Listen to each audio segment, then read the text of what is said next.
Welcome to a book talk by CMES, and we are delighted today to welcome with us a very prominent scholar of Palestinian literature, of Israeli literature, of Hebrew literature, Professor Gil Hochberg, who's the Ransford Professor of Hebrew and Visual Studies, Comparative Literature and Middle Eastern Studies, a chair, in fact, in Mises, in sort of the now comparable, though quite different from now, Chicago department at Columbia University. So Professor Hochberg's contribution to the study of what is called, quote unquote, the conflict has been numerous and significant. She's been teaching about the conflict first at UCLA, where she taught for 15 years comparative literature and gender studies, and now in Columbia. She has authored 3 well-received books, In Spite of Partition, Jews, Arabs, and the Limits of Separatist Imagination, which not only pointed to the limits of separatist imagination, but also very productively dissipated these separatist imaginings by showing other ways to think about these highly problematic categories of Arabs and Jews. It was followed by that book was published by Princeton University Press in 2007, and it was followed by Visual Occupations, Vision and Visibility in a Conflict Zone, that was published by Duke and in 2015, and really sort of helped us to think or reconsider things that we know about the occupation, the mechanisms of occupation, from the wall to everyday realities through Palestinian visual culture. And today she'll talk to us about her recently published book at Duke University Press, Becoming Palestinian Towards an Archival Imagination of the Future, that also relies heavily on visual culture. And I think it's a very opportune moment, and perhaps we could talk about it later, to sort of think about what an archive is and what an archive isn't. There's much talk today about colonizing knowledge, thinking about alternative archives, about alternative voices, with various publications in Middle Eastern studies about precisely the same topic.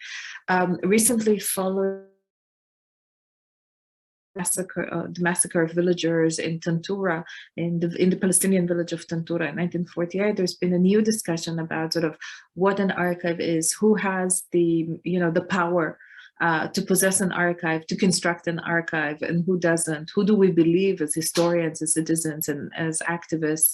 And so I'm really glad that we can chat about these matters today. And I'd like to welcome Professor Hochberg to Chicago, electronically and remotely, but still. And I'll start by just asking you in general if you can say a few words about your book.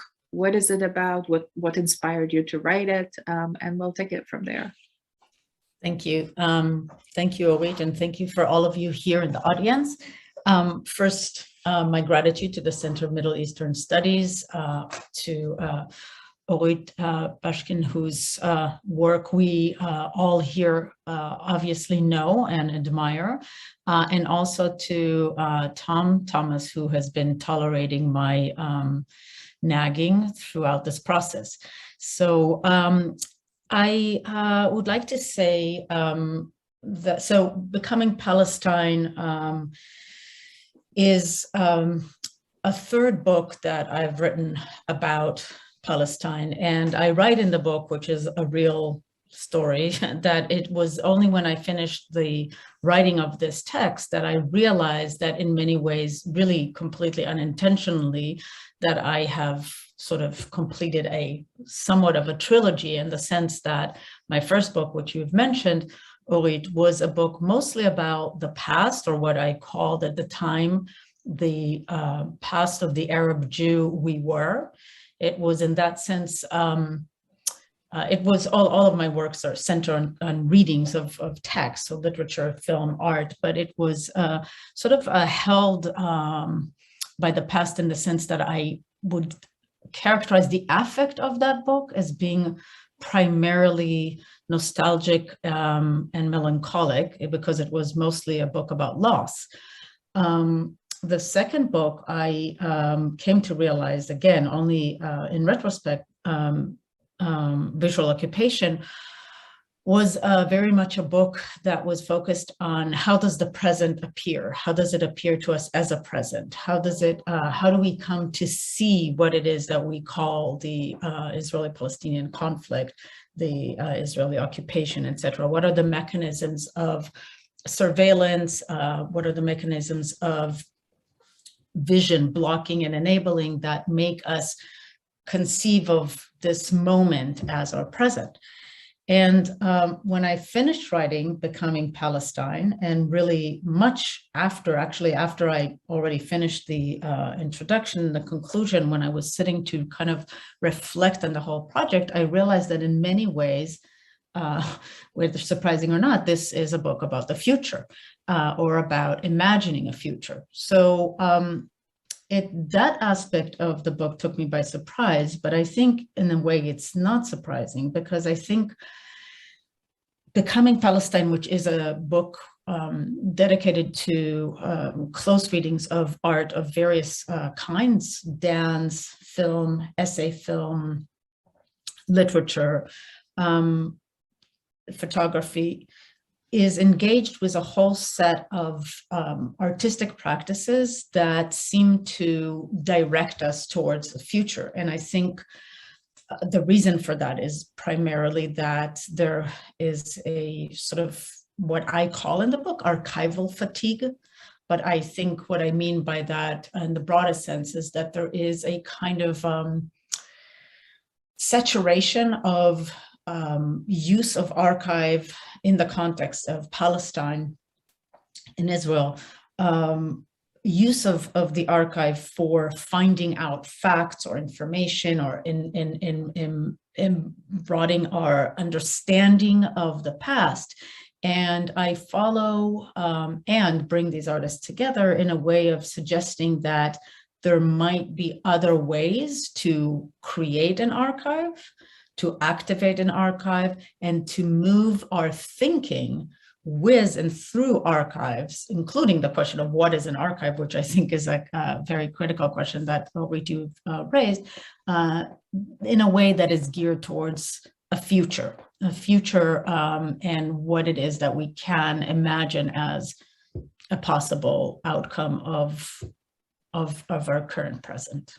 That's the biggest response. Okay. So just a couple of follow-ups. So one question is that, this idea of futurity and this idea of the future is something that has been with the Palestinian national movement and the Palestinian revolution for quite some time, right? So especially since the establishment of the PLO and radical organizations like the Popular Front for the Liberation of Palestine and others before sort of the post-Oslo stage, there was a great deal of imaginings. What would the future of Palestine look like? With a lot of questions about, would it be a secular state? How would this be a model anti-sectarian state? How would ensure a Palestinian future? And these futurities were also born in a very kind of radical, but also pessimistic moment. And the sort of the shift between pessimism and optimism, I think, is important here.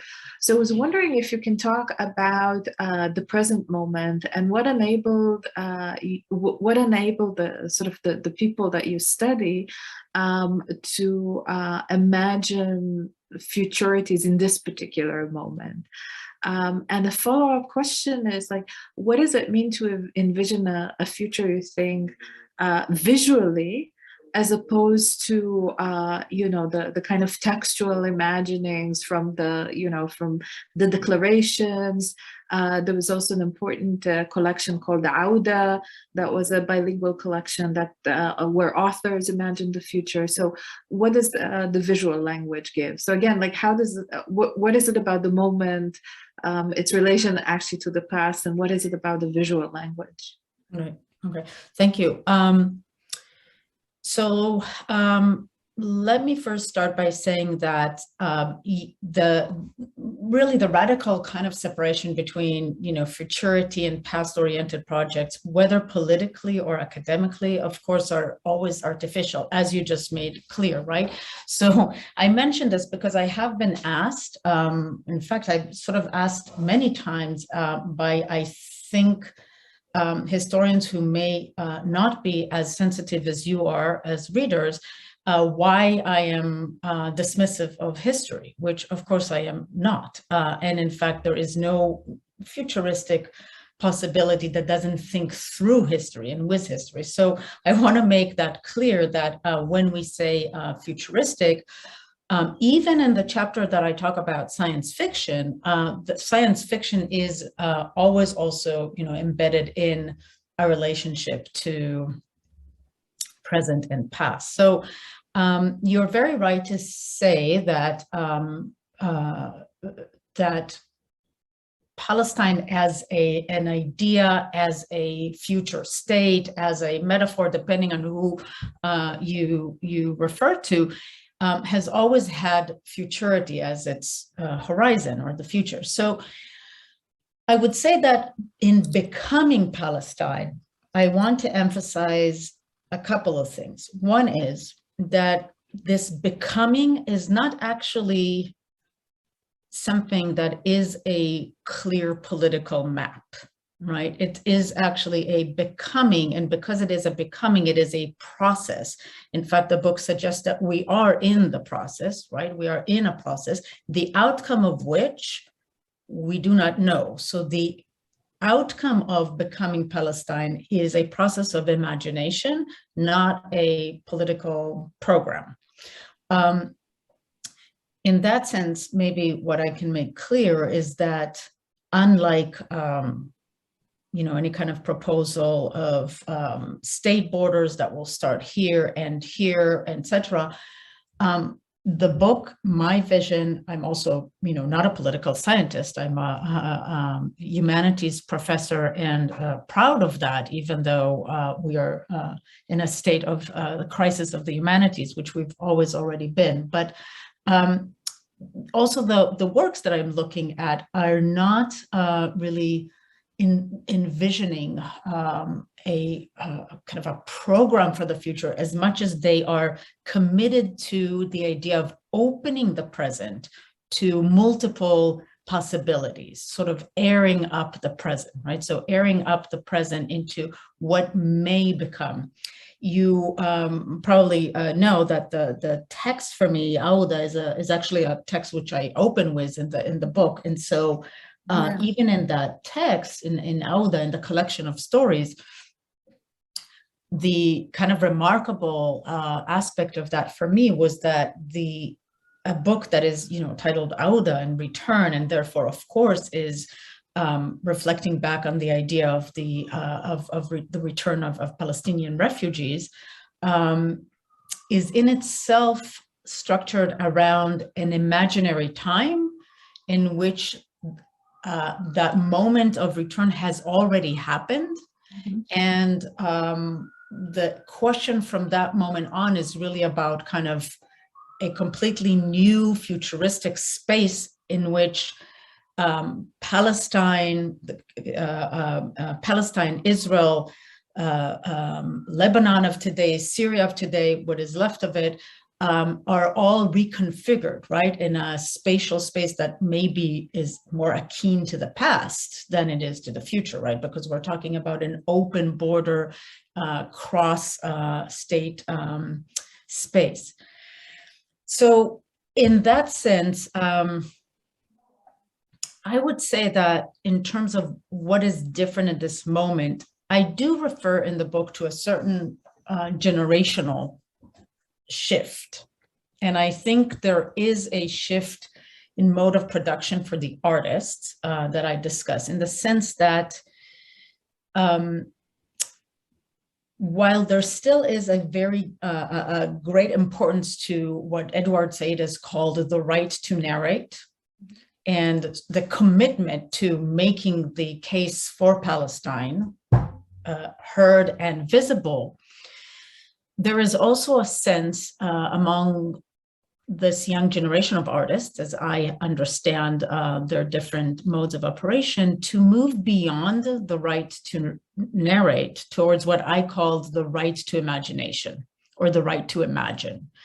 And the right to imagine is usually, we often don't think about it, but the right to imagine is usually something that only people in a privileged position assume. Only people say, you know, when you work on supposedly areas of non-conflict, then you can write about, or you can think about, or you create matters that are of aesthetic concern, right? Grand imaginations in the art, etc. And when you talk about, or you're working within a sort of position in which your own identity, subjectivity, etc., are under erasure, you actually have to constantly fight for the very basic right to have rights, which is Hannah Arendt's quote, of course. What I'm suggesting in this book is that we are now dealing with a third generation Palestinian refugee artists, writers, thinkers, who actually no longer just want right to have rights. The rights to have rights is simply, that's as my reading, none of these people have specifically said this, but is simply not enough. That what they want is to take a very active part in the right to imagine. And the right to imagine is the right to carve the future, to imagine what the future might be. And now to the question of the visual, I think it's not just, I actually don't make in the book a kind of distinction, because I do work across text, body, movement, performance, and visual. So I don't think one of the mediums is more open to the other. I would say that the visual artists that I work, whose work I engage with, take advantage of an aspect that, I mean, other formats of, or other modalities of art also allow this, but the visual, in this case, mostly the film and digital visual allows, is the taking advantage of footage and visual citationality. There is a very special way in which these artists are able to use, reuse, misuse, and recirculate archival material that are visual materials, right? Photography, film footage, etc., in a way that I think not just goes back to using this material as an archive of the past, but also using this material as a new way for imagining an alternative future. This is, for example, I will give you some examples of what I'm speaking about, so that maybe you'll get a more concrete sense. So, for example, one of the works I discuss in the book, one of the chapters, is dedicated to Germana Mana's film, A Magical Substance Flows Into Me. It's a essay film that came out in 2015. What you can see in this particular image is an image from the film in which the narrator in the film, or the main character, it's a documentary film. So the director herself is in the Israeli archive, in the National Archive in Jerusalem. She is looking at a folder of the archive of the ethnomusicologist by the name of Robert Lachmann, who was a German Jew who arrived in Palestine in 1936 because he was fired from his position in the Bibliothek in Berlin. He only spends 4 years in Palestine from 1936. He dies in 1940. He has a very, very interesting story, but to wrap this shortly, he was a what you would today call like a very prominent, he's very well known in Germany, not in Israel, but in Germany he was, and to ethnomusicologists, very well known. He was a specialist in what he called Arab music, or classical Arab music. And he, during his years in Palestine, had two main occupations. One is he had a BBC radio show, and those notes that you see are his notes for the radio show, in which he would invite musicians from all over Palestine to the studio to record. And his other, well, he in the rest of the time, he would write these essays and actually try to preserve what in his mind was an authentic local Palestinian and Arab music across the Mediterranean. He also did try to secure a position at the Hebrew University in Jerusalem, and never succeeded in doing so. And there are lots of speculations about why that happened. But my point in engaging with Mana's film was that, to begin with, I was curious about this idea that a young Palestinian who is an Israeli citizen is interested in an archive of this Jewish German ethnomusicologist, and in some ways very dedicated, but sort of overtly Orientalist project. But even more so, I was interested in what it is that that Mana does with this archive. So what she really does is that she follows Lachman's notes. The whole film is a kind of a homage to Lachman, who his character she revives, but at the same time, she herself goes and records many of the musicians, or even children of the musicians or grandchildren of the musicians that he records for the BBC. She then goes and creates her own archive, which is her recordings of these musicians on her iPhone, and films it. And so you have sort of a recreation of an archive, or what I call a kind of an attempt to engage with this somewhat obscure Orientalist archive, but not by dissing it or simply saying, this is Orientalism, there's nothing to do with it, but by what I call activating it. So it is not a replication of it, there is an activization of it. And one of the things that to me seems very important is that the reactivation is actually by failed modes of archiving. The iPhone, right? Bad recordings, not qualified recordings. I mean, one of the things that Lachman was so insisting on was that the musicians will come into the studio, so that he would have high quality recordings. The archive is full of the recordings. So Mana,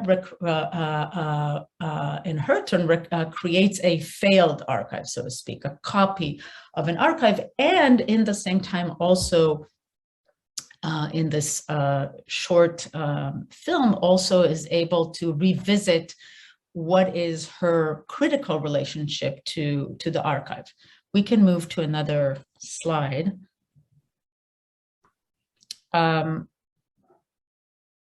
So, okay, I'll jump to, no, actually, let's move another one further. Okay, I guess we can stay with this. So another project discussed in the book, a very different project, but an essay film by Larissa Sansur, In the Future They Ate from the Finest Porcelain, 2016. Very briefly, and I can't really do justice to these works by talking about them so quickly, but I do engage in a long discussion in the book, of course. But in this chapter, I read Sansur's work as a commentary on archaeology in general, archaeology as a mode of archiving, and most specifically about the role of archaeology in Zionism, Zionist practices, and Zionist narrative. And I will just tease this and hopefully raise your interest by saying that my reading suggests that Larissa Sansur's film is actually doing even more than that by suggesting that Zionism as a historical narrative is one of the best science fictions ever written. And that, so there is some kind of again, a reproduction of certain archives. In this case, the archive that is really the place or the role of archaeology in sustaining and elaborating and enabling Zionist imagination. And once again, rather than a dismissal or a simple rejection, actually a kind of activization that recycles this modality in her own film in a very different way. So in her film, the main character, who is called the narrator terrorist, who you see on the screen, is actually implanting in the ground these porcelain plates to be found in the future by archaeologists who will find them and will thus revive a society and an entire civilization that has been lost. And so it's sort of a projection of archive, or what I call digging for the future, right? It's really about the process of bearing material for a future archive to come. We can move to another slide. Let's skip one more. Okay, very quickly, another project, and then we'll probably, there are many others, but I won't be able to talk about all of them. So Abu Rahme and in Basel Abbas, My Mask is Powerful. It's a very complex, very elaborate conceptual art that is based first on tours that the two artists have done with Palestinian youth into Palestinian villages that no longer exist, but that they know how to identify the locations from within inside the 1948 borders. That's level number one, and what they do is they go to they have gone to the villages with these groups, collected vegetation, ruins, etc., and created what they call Archive of the Present. And so what is important here is that their entire mission, all of their art, not just this, is about sort of proliferating the archive, creating multiple archives. They work in digital media and they circulate and recirculate endless digital citations. And in that sense, they, in their own words, they are working with archives the way that most of our data information circulates today, right? I mean, we all live in a highly saturated data time. I mean, we all live in an archive because we all live in relation to Google. And so we all have endless access. And what they want to do, partially as a commentary, more general commentary in the archive, I think, is to suggest that while it is true that we still have matters of state-controlled archives and that access to archive are limited depending on people's access and national identities, etc., and that there is still, of course, important matters about censorship, but at the same time, there is also a very different reality of in which knowledge and archives are almost bombarding us from all directions. And the question really is, to what archive are you paying attention, right? What archive do you choose as your archive? So this is one aspect of it. And the other aspect of this very work, Tom, maybe we can go just to the image just before this. Yeah, if you see this this mask on the screen, this is a 3D copy of a Neolithic mask that the two artists have copied from the Israeli archaeological museum. In the museum, in the Israeli museum, there was a big exhibition of Neolithic masks that have been found around the world, but featured particularly masks that have been found in the area of the West Bank and Israel. it's kind of a funny and a long story, but the artist managed to hack into the museum and get the dimensions, and then started to create these plastic made prints of the mask. And then they added these prints of masks to their visits to the villages, meaning the youth that were going into the villages were actually empowered with these masks. But even furthermore, they then started to release fake news on Google about a group of bandits, dangerous group of Palestinians who are walking around with mysterious masks into villages. And at the moment, actually, some of the masks of these copy masks are exhibited in the Palestinian Museum, the National Palestinian Museum in Ramallah. And so it's sort of a multi-dimensional project where, you know, they're basically suggesting that the original Neolithical are in Israel, in the Archive Museum. The copy is proudly presented in the Ramallah Museum. But that if you search Neolithical masks Palestine, you will actually first find their project above and beyond the Israeli archive.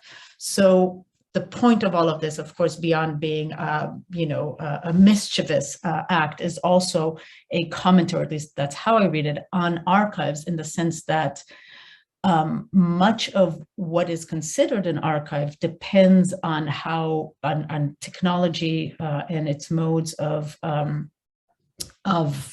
transmitting knowledge, but also on what one decides to pay attention to.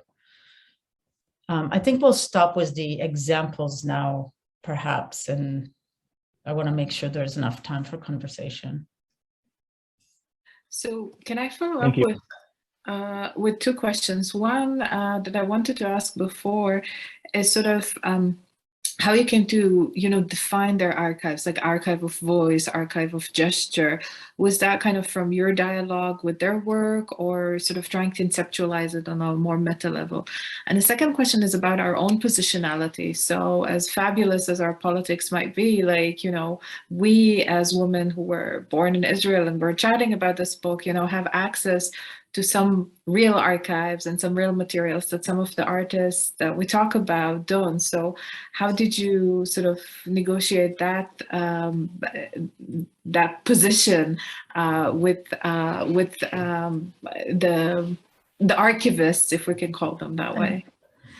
All right, thank you. I'll start with the latter, because you used the term real, and I make at some point in the book the comment that we are encouraged as we grow up and we become adults, certainly in academia, we are encouraged to be serious and real and address the real.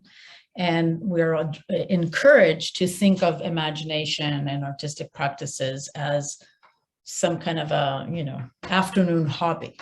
I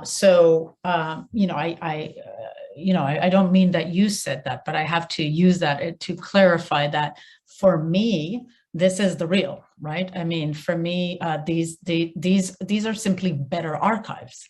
I may have access, that is true, but I've never stepped into the Israeli State Archive. I don't have any interest in that. I'm not saying it's not important. But we have not just the real, but that we have privilege of movement that they don't, right? Sometimes, like if I want to enter Ben Gurion, I'm not being asked if my father is the famous. No, of course. I mean, there's No, of course, there's no denial. And Ben Gurion is the airport, guys. I'm not entering real Ben Gurion. No desire here, just to clarify. I mean, there is no question about, different, different rights and et cetera. And actually that my second book was all about that, right? About different rights of movements. We can continue to document that, and I've done that, and I think it's important. In this particular project, I tried to join and take very seriously the effort to suggest otherwise, or to, suggest that in order for a political movement to become very forceful and actually have a real grasp of reality, it has to let go. At certain levels, it has to let go of the grip of history. The grip of history in the sense of that every time you envision something, you're either told, you know, it's not realistic, don't be childish, or, you know, but in reality, et cetera, et cetera. And of course, all this is important. Of course, this is a, you know, not, I am not suggesting, I wish that I could say that, hey, guys, listen, read Becoming Palestine, and everything will be, you know, swell. We, you know, obviously far from it. But I think that it's important to see that in this present of acute occupation, acute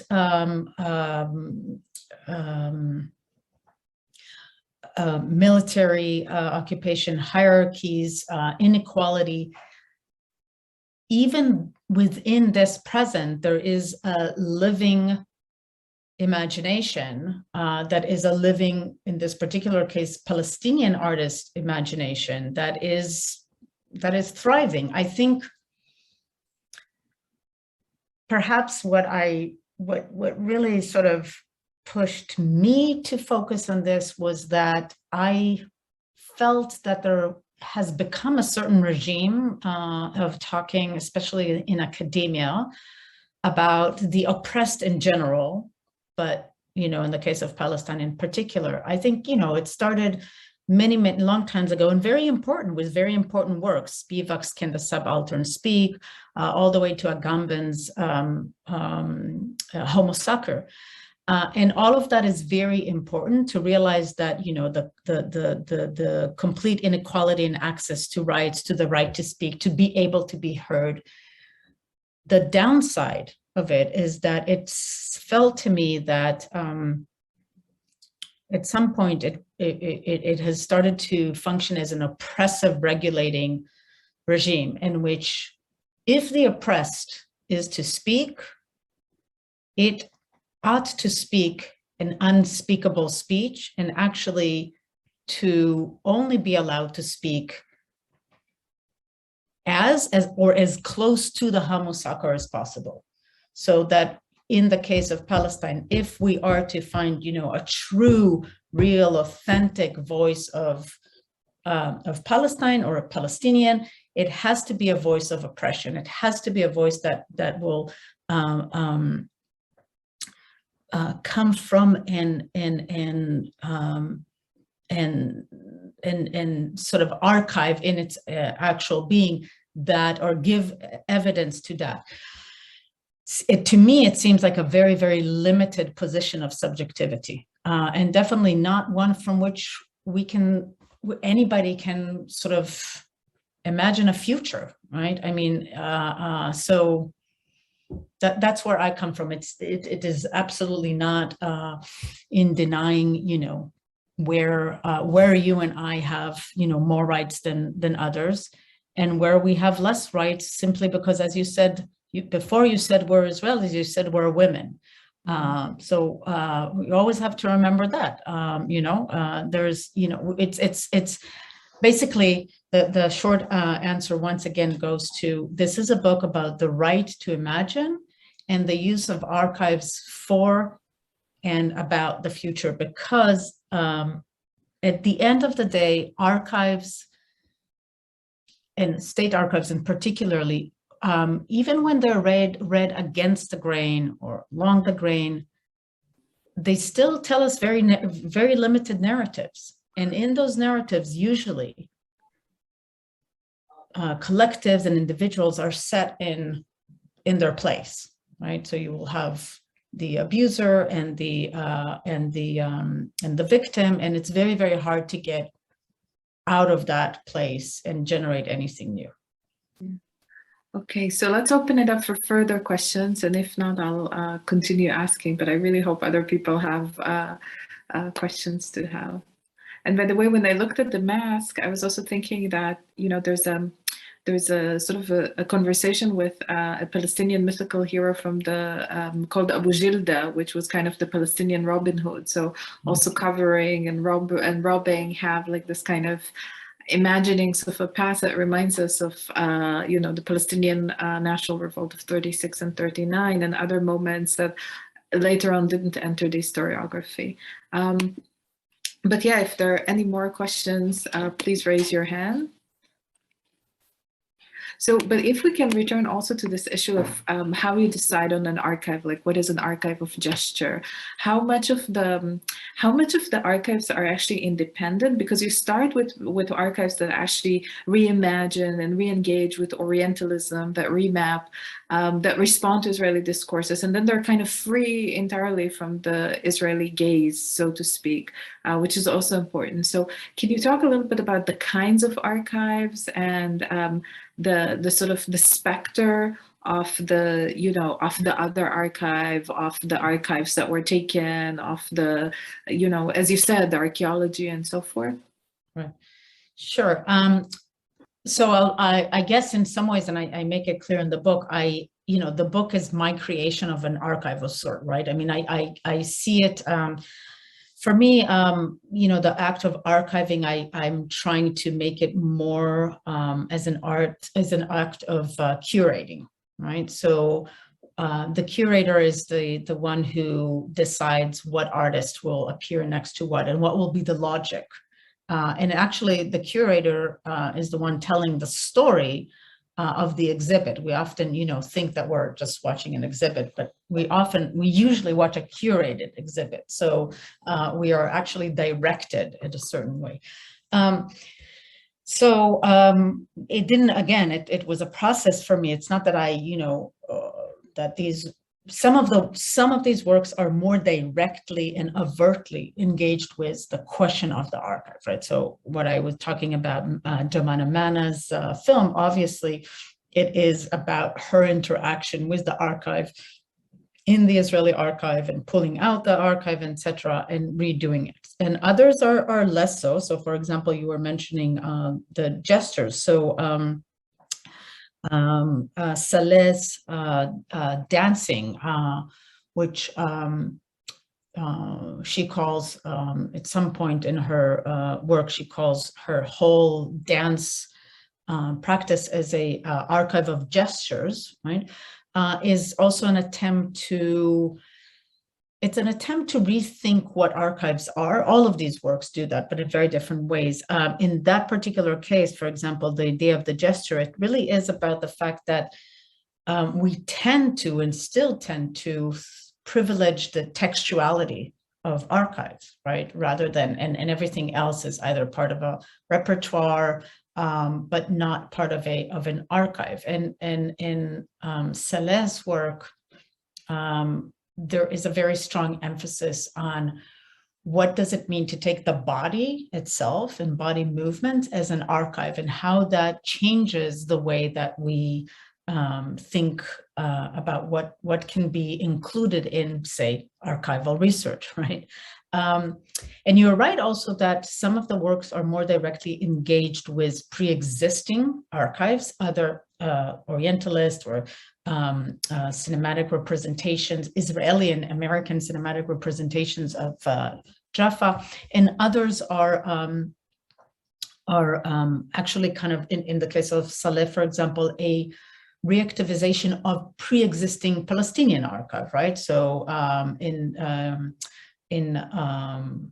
Saleh's dances, so she returns to photography and paintings from the first Intifada, and that's her archive from personal collections.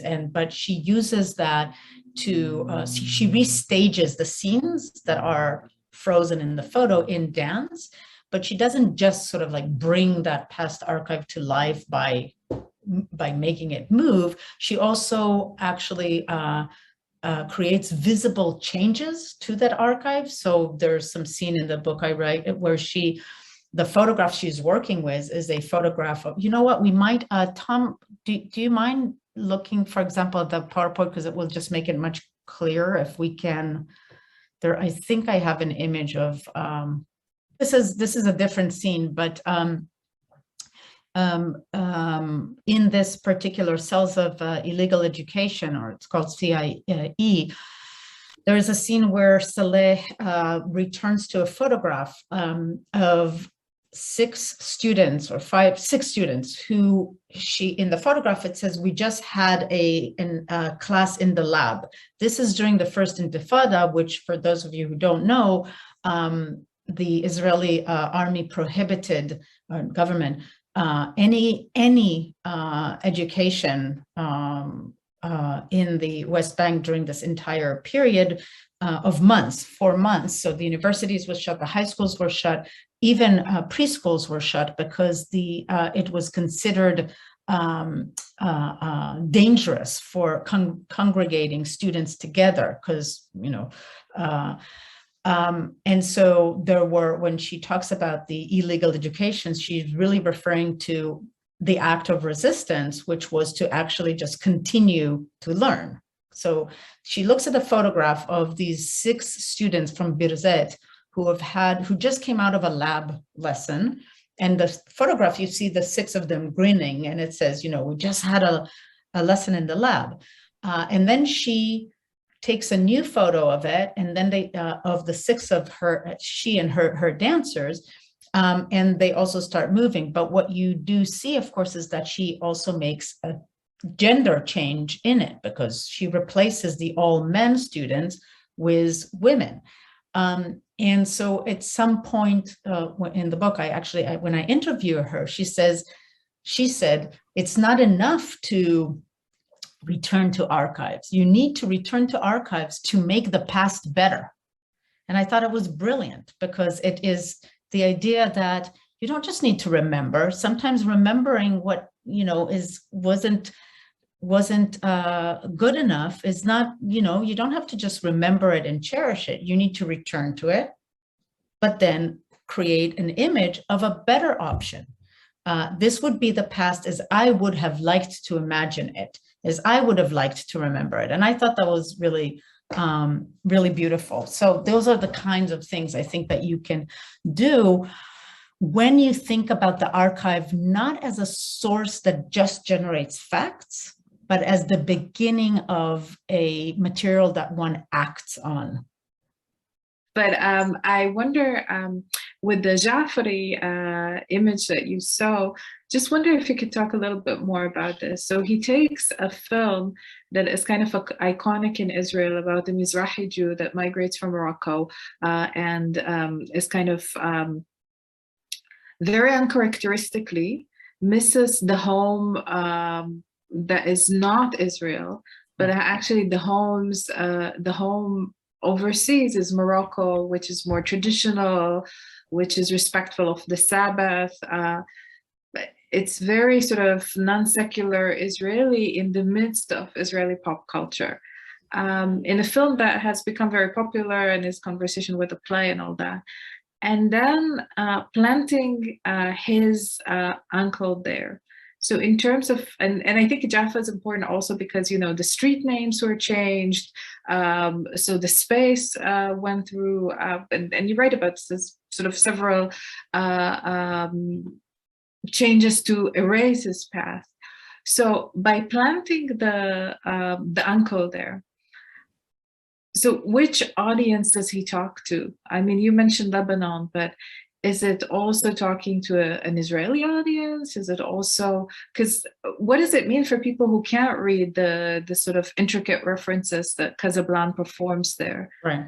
So I was wondering if you can use this as an example to how you work with these complex works. Right. Yeah. Thank you.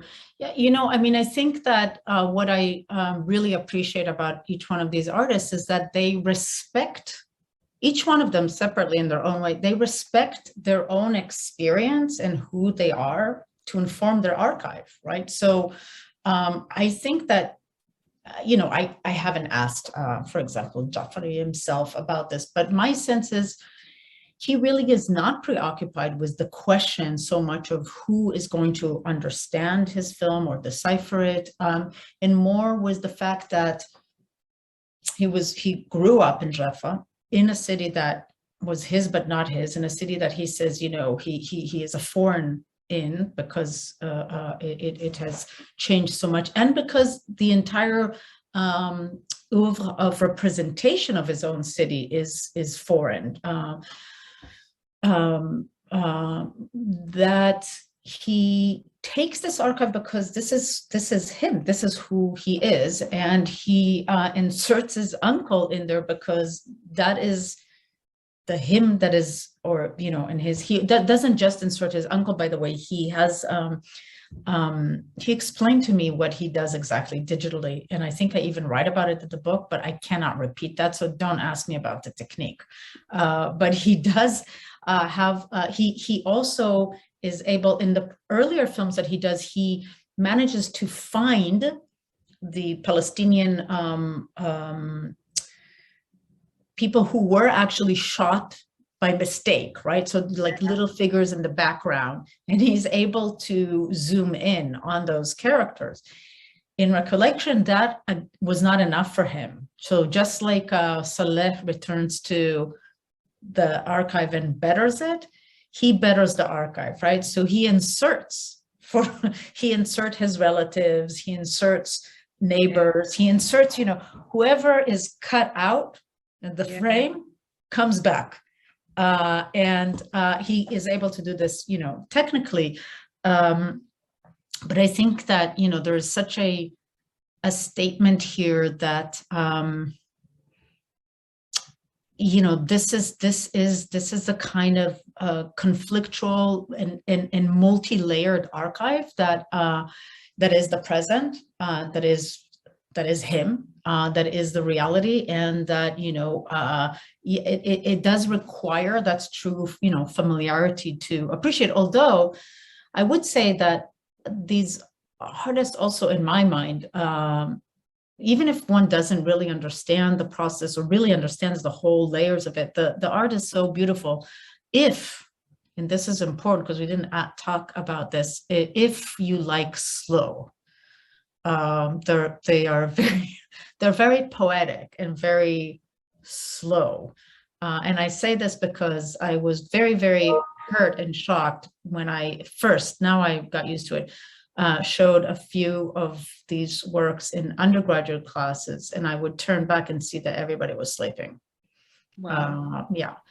So, I think also part of it, and I think we don't have, full time to talk about, but I think the slow actually really matters, because slow operates very much against the way in which we're used to consume, or the younger generation is used to consume. I can tell by my own kids, if anything is not like, you don't see two spaceships, splash on the screen at once, then it's slow and boring, right? Nothing is happening.